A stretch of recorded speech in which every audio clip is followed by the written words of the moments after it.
አቶ ጌታቸው በጸቡ ጊዜ ቆርጠው ለመዋጋት እንደወሰኑት በሰላሙ ጊዜ ቆርጠው ለሰላም መስራታቸው ሁለቱ ቦታ ለመርገጣቸው ቢያንስ የትግራይ ሕዝብ ላለፉት 2 ዓመታት እፎይታ እንዲያገኝ ያስቻለ ታላቅ ተግባር ስለሆነ በቀላሉ የሚታይ አይሆንም።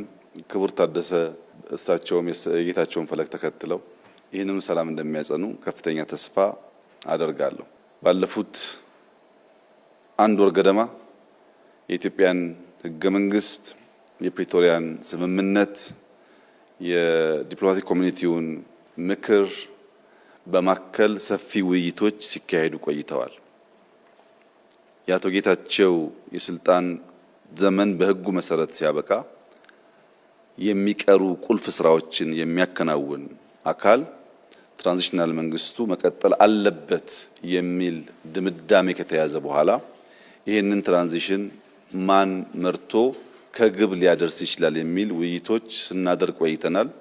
በውይይት ውስጥ በትግራይ የሚንቀሳቀሱ ልዩ ልዩ ፓርቲዎች፣ ታዋቂ ግለሰቦች፣ የሽግግር መንግስቱ አመራሮች በተለይም አቶ ጌታቸው ረዳ ከሌሎቹም አካላት ጋር ሰፊ ውይይት አካሂደናል። በዚህ ውይይት ልናሟላቸው የሚገቡ የህግ ክፍተቶች እንዳሉ ተገንዝበናል። በአዋጅ ሊሻሻል የሚገባቸው ጉዳዮች ነበሩ።